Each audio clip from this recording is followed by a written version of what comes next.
Et salut à tous, on est le jeudi 7 décembre 2023. Aujourd'hui, épisode spécial, je vous l'avais annoncé, on va parler de la catégorie des poids mouches. Je sais que beaucoup de personnes ont du mal avec cette catégorie. Moi aussi, le premier, quand je vois un nom de combattant, j'ai besoin d'aller voir son classement. Cette catégorie n'arrive pas à me rentrer dans la tête. Je sais que vous êtes nombreux, on en a déjà parlé. Donc je vais vous présenter Royval et Pantoja qui vont s'affronter le week-end prochain pour le titre. Histoire de savoir à quoi s'attendre un petit peu, on va pas rentrer en profondeur, mais vous allez savoir voilà qui fait quoi, qui est un striker, qui est un lutteur, etc. Puis on parlera aussi de Manel Kape qui est dans la discussion pour le titre, il va combattre aussi très prochainement. Et puis on aura un petit mot aussi de Brandon Moreno, l'ancien champion qui n'est jamais loin de la discussion pour le titre. Écoutez, j'espère que vous apprécierez, on se retrouve tout de suite, c'est parti.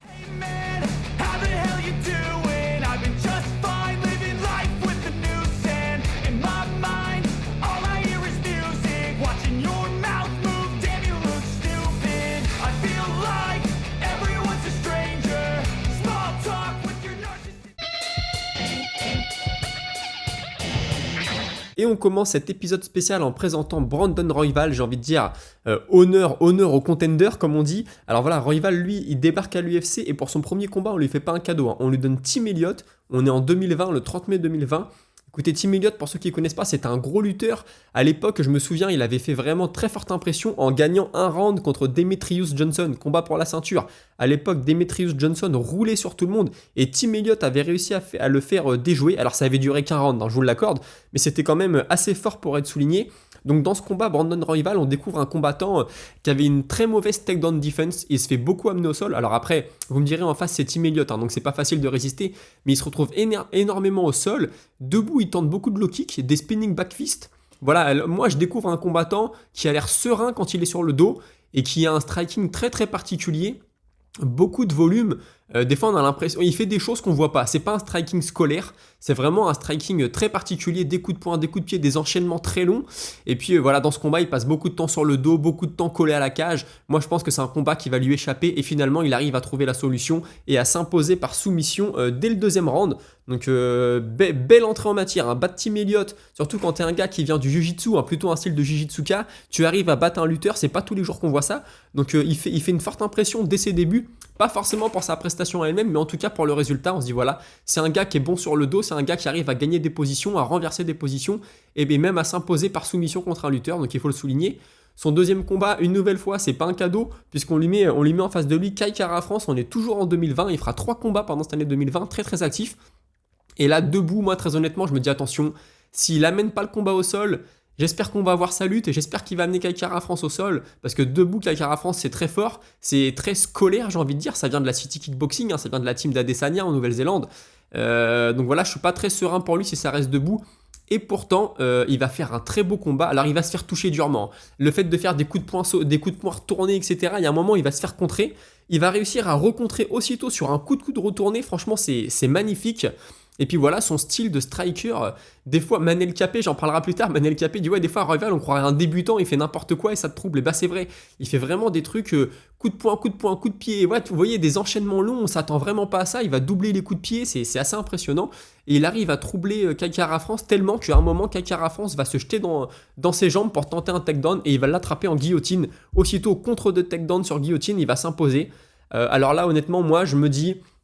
Le gars, 2 combats à l'UFC, 2 finitions, 2 soumissions, mais debout.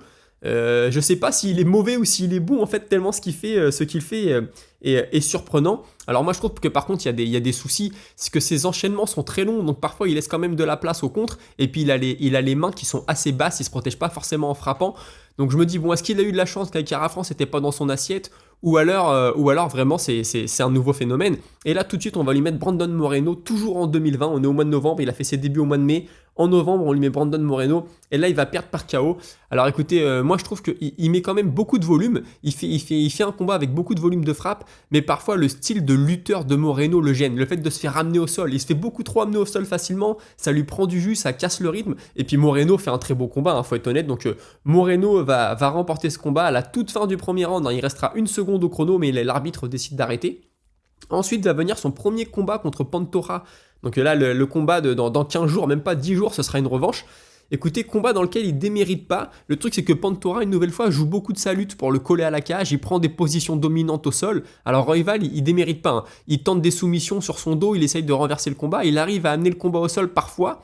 Il a un cardio qui est impressionnant, Royval. Dans ce combat-là, il va perdre par soumission au deuxième round dans une phase où il était en train de dominer. Il était en train de dominer complètement Pantora debout. Pantora commençait à prendre l'eau, ses longs enchaînements. Et puis il a des longs segments, il a des longs bras, il a des longues jambes. Ça posait vraiment problème à Pantora. Mais à un moment, il fait une erreur.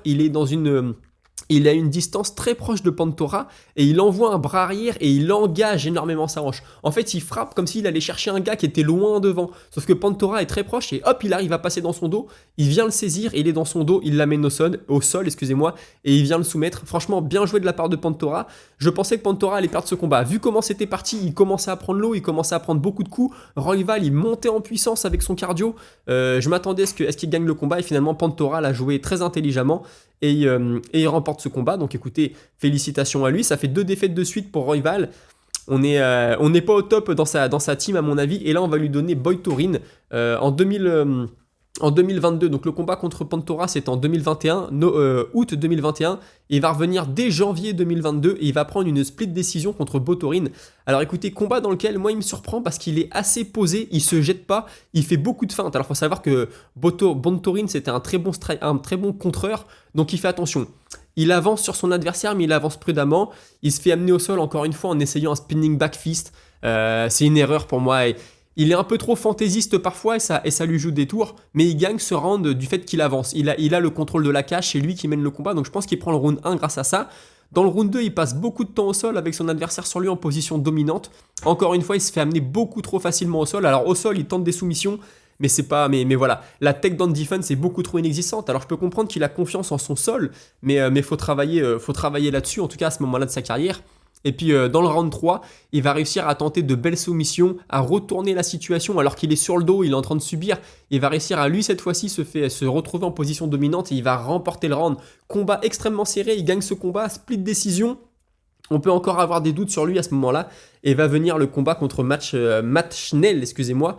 Et alors là, les deux vont se mettre une intensité de dingue, ils vont se rentrer dans la tronche. Le combat va durer 2 minutes 14.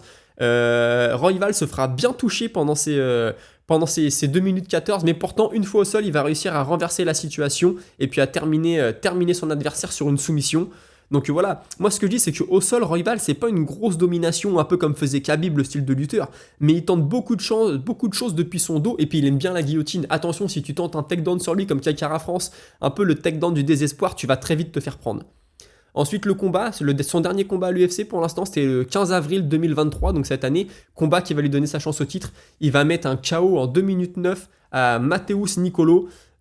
Encore une fois, combat intelligent, un peu comme contre Botorin. Il se jette pas trop, il fait beaucoup de feintes, et puis à un moment, il envoie un coup de genou. Alors je sais pas si c'est un contre, parce que Nicolau frappe quasiment au même moment. J'arrive pas à voir s'il le contre ou si c'est le hasard qui fait qu'il frappe en même temps, mais il lui met un coup de genou au visage, et puis là, il lui saute dessus, puis il le termine. Donc il mérite sa chance au titre. C'est une catégorie où ça va très vite. Il est sur 3 victoires de suite, dont 2 victoires impressionnantes, soumission et KO. Combattant que j'aime beaucoup, je vais vous parler de Pantora maintenant. Vous allez voir que Pantora, j'ai pas le même avis. Pantora, j'ai l'impression qu'il fait toujours le strict minimum pour s'imposer. Alors je lui enlève pas certaines choses, il a un très bon contrôle quand il est dans le dos de son adversaire au sol. Il est très fort pour prendre cette position. Mais moi voilà, j'aime beaucoup ce que fait Royval. Et j'aimerais le voir s'imposer dans 10 jours, juste parce que j'aime son cran, j'aime son audace. Mais tout de suite maintenant, je vous parle de Pantora. Alors Pantora, lui, c'est différent. Il arrive à l'UFC en 2017, il va prendre Eric Shelton, il va gagner le combat à la décision, split décision. Alors voilà, il va chercher un peu la lutte, c'est un combat très très serré, que ce soit debout ou au sol, mais ce qui le sauve, c'est qu'il arrive à prendre des positions dominantes au sol et à les garder.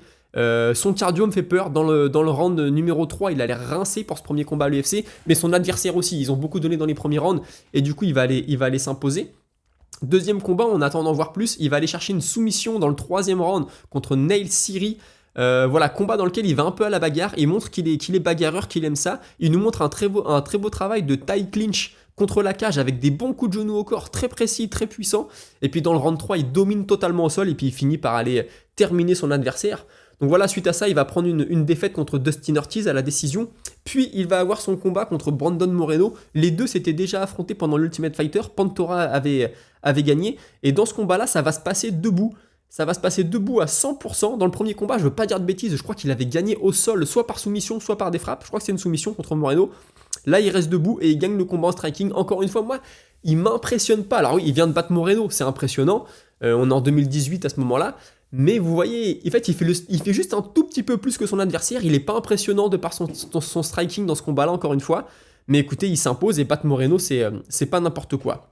Ensuite, il va enchaîner plusieurs victoires, hein. Il va battre plusieurs combattants, il y aura des défaites, des victoires. Et puis il va venir un combat contre Askar Askarov en 2020. Combat très très serré, mais il va s'incliner. Il va s'incliner cette fois-ci à la décision unanime. Alors faut noter que Askarov c'est un excellent lutteur, donc c'est pas si facile de le manœuvrer. Et il va quand même réussir à lui prendre le dos, au sol. Donc ça montre quand même un certain niveau de JJB. Je respecte beaucoup. Réussir à prendre le dos d'un lutteur, c'est pas rien. Et voilà, il perd un combat très serré contre. À ce moment-là, Askar Askarov, il est sur une belle série. Hein. C'est un très bon combattant. On voit peut-être le prochain champion en lui. Donc c'est pas honteux de perdre contre Askarov. Suite à ça, va venir un combat contre Manel Kape, combat qui va gagner à la décision unanime. Encore une fois, un combat qui se passe debout, pas très beau à voir, très serré, et une nouvelle fois, comme contre Moreno, il va faire le strict minimum pour s'imposer. Voilà, son adversaire fait 100, bah lui il fait 101. Son adversaire fait 120, lui il fait 121. Vous voyez le système, hein. Toujours un tout petit peu au-dessus. Pas très fun à voir, mais en tout cas, il gagne. Et puis va venir le combat contre Brandon Royval à ce moment-là, hein, donc je vous le dis, combat dans lequel je trouvais qu'il était dominé, mais il arrive à terminer. Ensuite, il va prendre Alex Perez, et là, donc il le dit avant le combat, il dit voilà, j'ai besoin de montrer que je suis au top, j'ai besoin de montrer que je suis un finisseur, j'ai besoin de faire un combat intéressant pour avoir ma chance pour le titre. Et là, il va tout de suite à la bagarre, il arrive à monter dans le dos de Perez et à le soumettre. Magnifique, honnêtement magnifique, là il me fait taire. Je me dis que c'était un combattant chiant à regarder, des belles choses au sol, un peu bagarreur, mais j'aimais pas vraiment. Et là, il me fait taire totalement. Il arrive à remporter ce combat très rapidement. C'est à 1 minute 31 dans le premier round. Donc rien à dire, respect à lui sur ce combat-là. Puis va venir le troisième combat contre Moreno. Il est déjà à 2-0. Et là, il va battre Moreno, il va m'impressionner. Parce que Moreno, là, à ce moment-là, il est champion. C'est le grand Moreno. J'adore son style. Et je me dis que Moreno va être beaucoup trop fort pour Pantoja. Et pourtant, il va réussir à le drop dans le premier round. Dans le deuxième round, je donnerai plutôt à Moreno, qui revient très bien. Dans le troisième round, il y a des très beaux échanges. Il arrive à amener 2 fois Moreno au sol. C'est pas rien, hein, je peux vous le dire. Et puis debout, il lui tient tête. Et dans le round 4, il arrive à passer énormément de temps en position dominante au sol. Debout, c'est pareil, il tient tête à Moreno, c'est vraiment très très fort. Et c'est son contrôle au sol qui fait la différence dans ce combat. Et dans le 5e round, eh ben, écoutez, ça se vaut. Debout, c'est à toi, à moi, c'est plutôt bien. Et puis, il arrive à prendre un takedown, à mettre un takedown à Moreno, à lui prendre le dos. Puis là, bah voilà, il a fait un combat très intelligent. Il s'est pas fait piéger à aller à la bagarre. Et il s'est pas fait piéger à se faire trop amener au sol, trop coller à la cage contre Moreno. Donc là, il m'a bluffé. J'avoue qu'il est sur 2 combats sur lesquels il m'a bluffé. Je le vois très fort. En fait, je vois un combattant bon au sol, pas mauvais debout, intelligent. Mais voilà, je vous le dis, moi, je préfère. Si je devais résumer la situation, vous avez Royval, très bon au sol. Par contre, mauvaise takedown defense. Donc, Pantoja pourrait prendre avantage de ça et le dominer beaucoup au sol, prendre des positions dominantes. Par contre, Royval debout, c'est tellement imprévisible. Il a tellement des longs segments. Il met beaucoup de rythme. Il a le cardio qui ne flanche pas. Pantoja, je pensais qu'il avait le cardio qui allait flancher dans les 5 rounds, vu ce que j'avais vu dans ses premiers combats. Finalement, c'est pas le cas. Il a fait 5 rounds contre Moreno. Félicitations à lui. Donc voilà. Maintenant, j'ai envie de voir Royval juste pour la récompense d'être un combattant fun à voir. J'ai rien contre Pantoja. C'est juste que c'est vrai que parfois, je l'ai trouvé un peu chiant à regarder. Mais écoutez, l'avenir nous dira ce que va donner ce combat. Je vous ai dit, c'est un épisode, excusez-moi, spécial poids mouche. On y va avec Manel Kape. Manel Kape, quand il arrive à l'UFC, il a une hype. Je crois qu'il était champion au Rising. Je voudrais pas dire de bêtises. On s'attend à un gros combattant. Et puis finalement, ça avait un peu floppé. Hein. Au début, il avait pris 2 défaites de suite pour ses débuts. Alors vous me direz, il a pas affronté n'importe qui non plus. Hein. On lui a pas fait de cadeau. Donc il avait pris Pantoja pour son premier combat et Mateus Nicolo pour le deuxième. Donc voilà, forcément, il perd 2 décisions, une unanime contre Pantoja et une split face à Mateus Nicolo. Donc écoutez, moi je me disais que ça avait fait flop. Je me dis, ça y est, le mec il est arrivé du Rising, bah voyez, au Rising, c'est pas le même niveau, l'UFC c'est trop haut pour lui. Mais bon, écoutez, il m'a fait mentir, il est sur 4 victoires de suite. Et puis surtout, ce qui a beaucoup fait parler de lui récemment, c'est d'une embrouille avec Kai Kara France, donc il a expliqué. Il dit voilà, je devais combattre Kai Kara France, et puis quelques semaines avant notre combat, il met un commentaire sous une de mes photos Instagram, et il me dit you better show up. Donc je vous traduis, tu ferais mieux de te pointer. Donc en gros, viens le jour du combat, me fais pas faux plan. Donc il dit ouais déjà je comprends pas pourquoi il me dit ça, moi je suis toujours venu, j'ai jamais trouvé d'excuses, j'ai toujours combattu. Il dit puis finalement 2 semaines avant le combat je vois qu'il a supprimé le commentaire. Donc là je me dis oh il y a quelque chose, je sens qu'il va pas venir. Et finalement ça manque pas, je reçois un appel, il est blessé, il combattra pas. Donc il dit ouais j'avoue que je l'avais un peu mauvaise, surtout qu'il s'était permis de me mettre un commentaire quelques semaines avant. Il dit puis finalement arrive le jour de la conférence de presse et là je le vois assis dans les premiers rangs en train de me regarder. Du coup je commence à m'énerver, je commence à l'invectiver un petit peu. Et puis je lui dis ouais si tu viens à la conférence de presse alors que tu peux pas combattre c'est que t'as eu peur. Enfin bref voilà, bon il joue un peu le jeu du trash talk, faut l'avouer c'est un peu une grande gueule Manel Capé, même si je l'aime beaucoup. Et puis il dit ouais j'ai aussi une embrouille avec Adesanya parce qu'Adesanya c'est le partenaire d'entraînement de Kai Kara France. Il dit ouais il s'en est mêlé, du coup j'ai dit ouais toi t'en mêles pas. C'est pas tes affaires, il peut se défendre tout seul. Et il dit ouais en coulisses Adesanya il est venu me voir pour essayer de calmer le jeu, il m'a dit ouais mon frère calme-toi. Et j'ai dit ouais nous on n'est pas frères, même si on est tous les deux nés en Afrique on n'est pas frères, donc moi j'ai rien à voir avec toi. Faut savoir que Manel Capé il est né en Angola puis il a grandi au Portugal, il est arrivé très très jeune au Portugal. Et il dit voilà, moi, avant un combat, je me suis cassé une côte. 1 semaine avant, j'ai pris un coup de genou à l'entraînement et pourtant, je suis quand même venu. Moi, je suis pas comme lui, même blessé, je viens le jour du combat. Bon, écoutez, moi, je veux pas dire, je sais pas ce qu'avait Kai Kara France à ce moment-là, je me souviens plus. Mais bon, il y a des blessures, malheureusement, tu peux pas combattre. Si lui, il est venu avec une côte cassée, par contre, c'est très fort, hein, parce que les blessures aux côtes, ça fait très très mal, je peux vous le dire. Et puis, il dit voilà, ensuite, on devait recombattre là au mois de décembre. Je reçois un appel, je suis en vacances au Portugal, faut savoir qu'il vit à Las Vegas. Je reçois un appel pour me dire que je vais combattre au mois de décembre. Je dis ok, je prends Kai Kara France, y a pas de problème. Je monte dans un avion, je commence à m'entraîner. Et puis là, on m'appelle pour dire que finalement le combat est annulé, que Kai Kara France il veut attendre le mois d'avril. Il dit ouais, écoute, un combat contre Kai Kara France, ça va faire beaucoup de bruit, il va y avoir un gros engouement, mais moi je suis là pour combattre, je suis là pour aller chercher la ceinture. Donc si Kai Kara France veut pas combattre, et ben écoutez, on combattra pas. Moi je suis là pour combattre. Il explique que du coup son prochain fight c'est contre Nicolo, ce sera une revanche, donc il est très fier de pouvoir avoir une occasion de laver sa défaite. Il explique aussi qu'il voulait combattre Moreno mais que ça s'est pas fait. Il dit ouais Moreno j'ai cru comprendre qu'il voulait combattre au Mexique et bon je comprends c'est un Mexicain, il veut combattre chez lui donc voilà j'ai rien contre lui. D'ailleurs on va en parler de Moreno après, c'est vrai il va combattre au Mexique.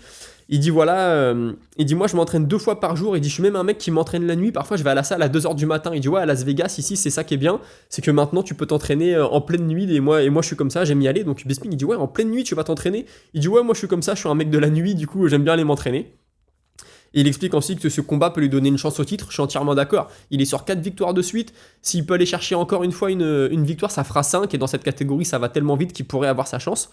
Il dit aussi qu'il a eu 5 combats annulés cette année, que c'est énorme. Il dit ouais moi je suis un mec qui a envie de combattre, j'ai envie d'être actif, donc il a combattu une fois cette année, c'était au mois de septembre. Avant ça c'était en décembre 2022, donc c'est vrai qu'il a eu un long lay-off, j'ai envie de dire. Voilà, il dit que dans le combat pour le titre, il dit que Royval est imprévisible. Il dit ouais, on a l'impression qu'il sait pas combattre, mais il dit moi je pense que Pantora va gagner. Écoutez, je sais pas, je vous ai donné mon avis. C'est vrai que la raison voudrait Pantora qui va faire un combat intelligent, qu'il a déjà battu une fois, qui a sûrement appris des erreurs qu'il a pu faire dans le premier combat. Mais Royval c'est la foudre. Alors voilà, vous avez déjà eu mon avis, je me répète pas. Il dit que vivre à Vegas c'était un rêve d'enfant. Il dit moi à l'époque je regardais les vidéos des boxeurs genre Mayweather, ils vivaient tous à Vegas, donc je voulais moi aussi être à Las Vegas. Et il explique que plus tard, après sa carrière, il voudra ouvrir un restaurant et devenir chef. Il dit ouais c'est un rêve, moi j'adore cuisiner, la nourriture portugaise c'est un truc de fou, c'est comme la nourriture japonaise, j'adore ça, et je voudrais ouvrir un restaurant. Puis il finit avec une petite blague, Michael Bisping lui dit ouais est-ce que t'es un bagarreur de rue? Et il dit ouais moi je suis invaincu dans la rue, tu sais ce que c'est que d'aller à l'école en Europe, il y a beaucoup de bagarres, je me suis beaucoup battu avec des gitans au Portugal et il y en a jamais un seul qui m'a battu. Bon écoutez, Manel Capé, sacré personnage, moi j'y ai pas cru quand il est arrivé à l'UFC, maintenant il est sur 4 victoires de suite, il me fait mentir. Avec ce qu'il dégage, c'est vrai qu'il pourrait monter haut, il pourrait potentiellement être un bon champion. La catégorie des poids mouches, c'est une catégorie de mal aimée par l'UFC. Demetrius Johnson, il a régné pendant des années. Je trouve qu'il a jamais eu la reconnaissance qu'il méritait. Dana White dit que c'est les fans qui ne lui ont pas donné la reconnaissance. Moi, je pense que c'est aussi l'UFC qui ne l'a pas assez mis en avant. Il avait une sacrée personnalité, Mighty Moss. Je rappelle, à l'époque où il rentrait dans la cage avec ses propres sponsors, tous les mecs avaient des bannières avec tous leurs sponsors. Eux, il était sponsorisé par Xbox. Les autres combattants, ils disaient ouais, on était un peu jaloux de lui. Nous, on avait plein de sponsors. On allait chercher l'argent, il y en avait. Lui, il avait un seul sponsor, c'était Xbox. Et voilà, il avait une personnalité à mettre en avant, l'UFC ne l'a pas fait, écoutez, c'est dommage, maintenant, voilà, la catégorie continue à vivre. Merci Henri Cerudo qui a battu TJ Dillashaw, je le rappelle, à l'époque, Dillashaw était descendu, et il disait, ouais, je descends parce que Dana White me paye un gros paquet d'argent pour aller terminer cette catégorie. Bah finalement, il avait perdu, contrôlé positif, ça avait été un fiasco. Henri Cerudo avait peut-être sauvé la catégorie ce jour-là. Écoutez, je continue avec Brandon Moreno, l'ancien champion. Son dernier combat était au mois de juillet. Il explique que depuis, il a continué à s'entraîner. Donc, il avait perdu le titre contre Pantoja, je le rappelle. Il dit, ouais, là, je suis pas blessé, je suis prêt. Il dit, moi, j'ai même proposé d'être remplaçant pour le combat du 16 décembre. On m'a dit non. Écoutez, c'est pas grave. Il explique que son prochain adversaire, ça va être Amir Albassi. Il dit, ouais, de toute façon, c'est logique. À la base, on devait combattre en décembre, mais j'ai pas trop une nouvelle. Donc, finalement, ça aura lieu. J'en ai parlé hier à Mexico. Donc, je crois que c'est au mois de janvier ou février. Je veux pas dire de bêtises. Et il explique aussi que Davison Figueiredo a fait le bon choix en montant. Il cutait énormément de poids. Je crois qu'il était en poids normal à 71 kg pour aller combattre en 57. C'est énorme, surtout dans les petites catégories. Quand tu fais 130 kg, t'as 15 kg à perdre. Bon, je peux comprendre, c'est dur, mais ça le fait. Quand t'en fais 71, va perdre 15 kg, c'est énorme. Et puis voilà, il explique aussi que le problème avec Figueiredo, c'est est-ce qu'il va avoir autant de puissance chez les poids coqs. Bon bah écoutez, on a eu la réponse ce week-end, il a réussi à gagner en tout cas. Et puis il dit que lui, il voudrait combattre à l'événement à la Sphère pour l'indépendance du Mexique au mois de septembre prochain. Il dit d'ici là, je veux combattre 2 fois. Et puis bah, peut-être qu'il aura la ceinture. S'il combat 2 fois d'ici là, qu'il fait 2 victoires, il sera peut-être redevenu champion ou il aura le combat pour la ceinture à la Sphère. Ça sera un événement de dingue. Donc écoutez, on a fait le tour de cette catégorie, ça me tenait à cœur de vous la présenter parce qu'aujourd'hui, voilà, je peux pas réagir sur l'actualité, donc j'enregistre l'émission, là on est le mardi, vous voyez, pour le jeudi. Et puis voilà, comme ça vous savez un peu à quoi vous attendre. Royval, imprévisible debout, bon JJB, Pantoja beaucoup plus posé, beaucoup plus réfléchi. Royval avait eu l'avantage en striking, malheureusement il avait perdu sur une petite erreur, Pantoja avait su capitaliser. On a Manel Capé qui est pas loin dernière, Moreno qui est pas loin non plus, donc là voilà, vous avez une petite idée de ce à quoi ressemble la catégorie. J'espère que cet épisode vous aura plu, on se retrouve demain à 17h pour toujours plus d'infos MMA. N'hésitez pas à commenter, je vous remercie de me suivre tous les jours à 17h et je vous dis à demain, salut.